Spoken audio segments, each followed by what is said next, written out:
So if I start singing, sock it to me, sock it to me, sock it to me, sock it to me, sock it to me, sock it to me, sock it to me, sock it to me, hey, just a little bit. Do you know what I'm going to talk about? Those of you of a certain age do.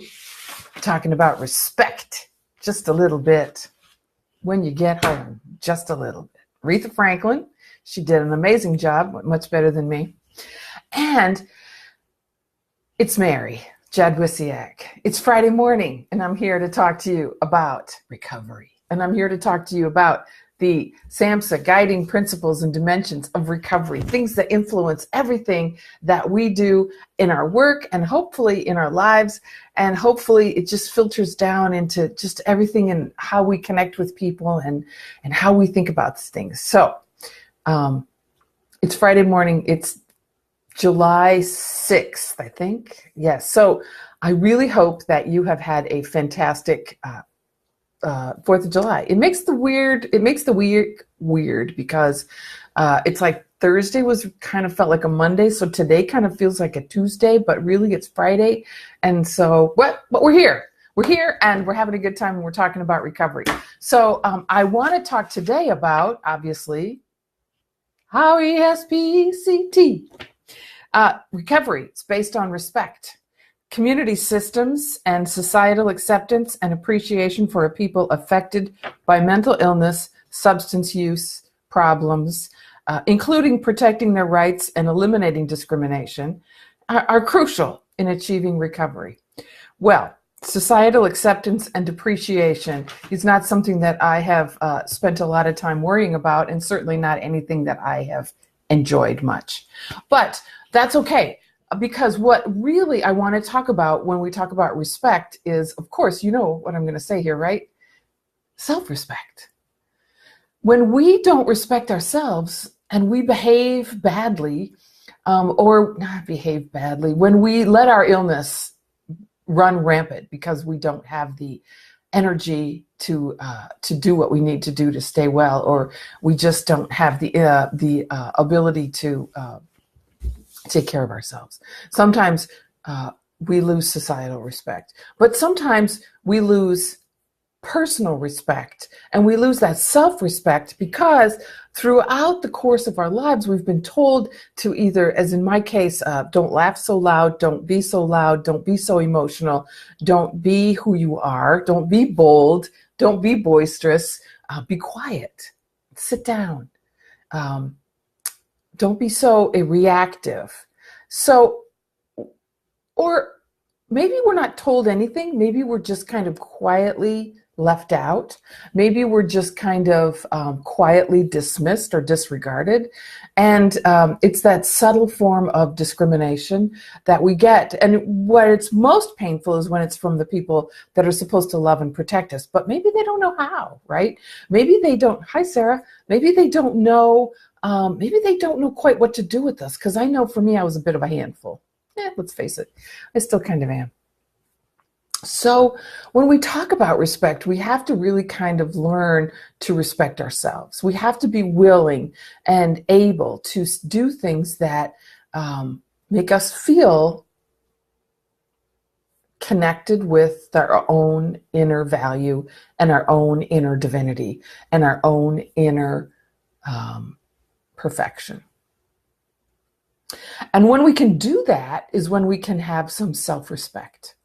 When we can just say, you know what, I am a human being, and as a human being, I am born in a certain divine reflection, and everything that I am is a divine reflection, and therefore deserving of amazing respect. We don't get that much, do we? I have to say that I still struggle with this. I still struggle with that sense of self-worth and that sense of what is my place and am I good enough, and how come I'm not like everybody else, and how come I don't have all these things that other women my age have. Or all through my life I would kind of look around and know that I was just a little bit out of step. Life wasn't quite unfolding for me the way it had for the rest of my colleagues. And what was that about, and how come? So that self-respect is hard won. And it really comes from knowing that we are exactly where we're supposed to be, and we are doing exactly what we're supposed to be doing, and that the gifts that we bring are so extraordinary because they're so unique to just us.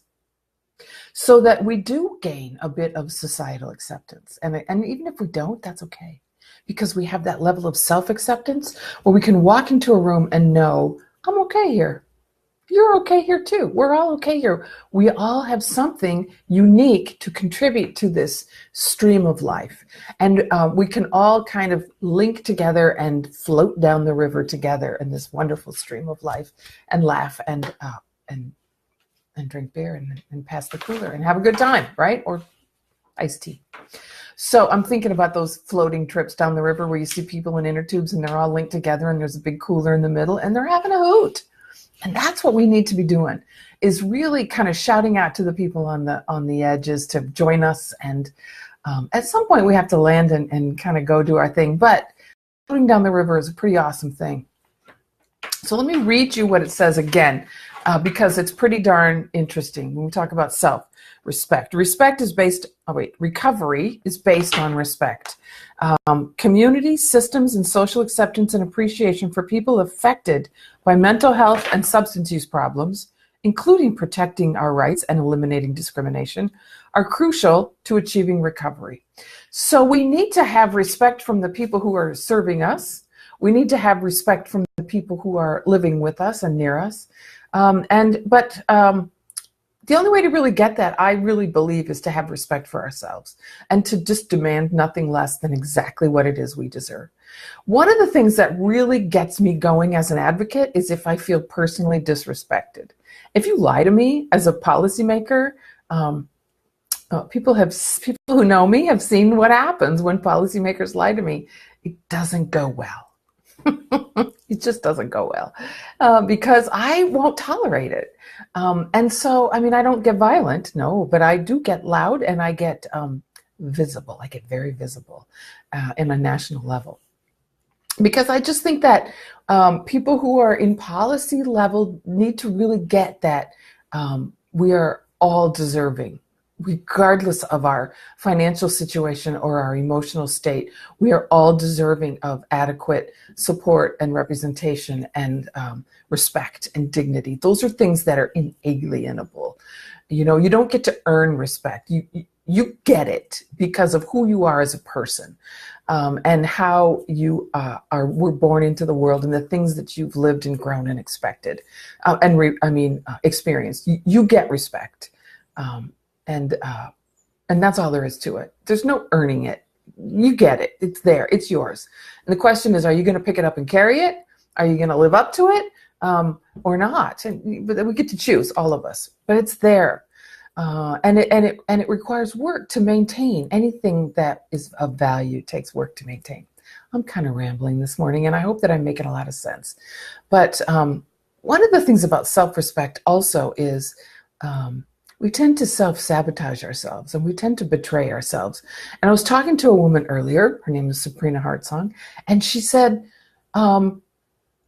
self-betrayal, however you do that, is a conditioned response. It's not something that is not natural.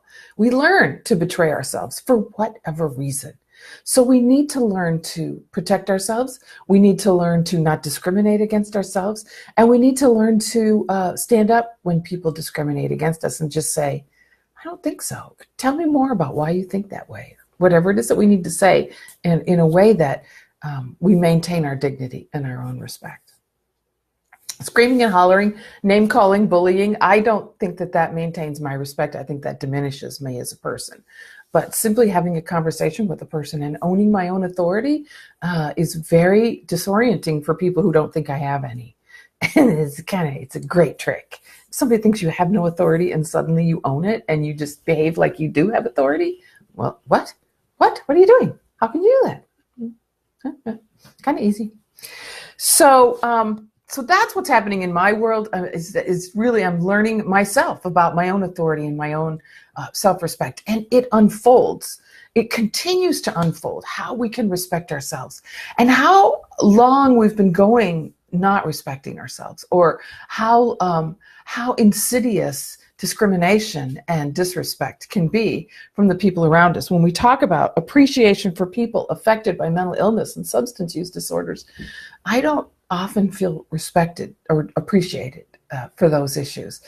And I think that we should appreciate each other and ourselves, because we, as I said, have such a unique perspective. Nobody has experienced the world and the life and the things in this great universe the way we have. Each of us have an individual perspective.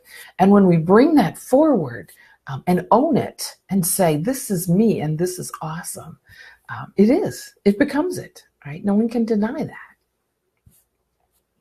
So that's that.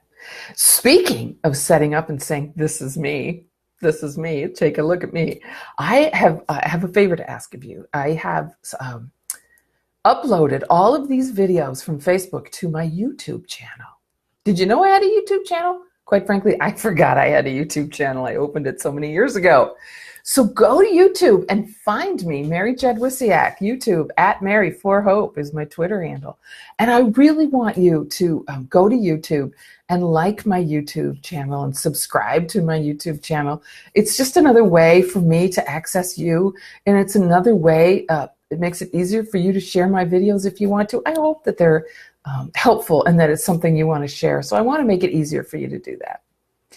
So that's my big announcement for today, Friday, July 6th, is that I have a YouTube channel, and I really want you to like my YouTube channel and subscribe to my YouTube channel. Look at me, shameless commerce. Because why? You know what? I made that, and I have a lot to say, and I really hope that what I have to say is helpful. So I'm looking for ways to get it out there and be loud and be boisterous and be bold and say, hey, check this out. You should respect yourself. So today is Friday, July 6th. I've said that several times now, and apparently I just need to keep repeating it. So I want you to just simply have a fantastic weekend. And of course, stay hopeful. End live video.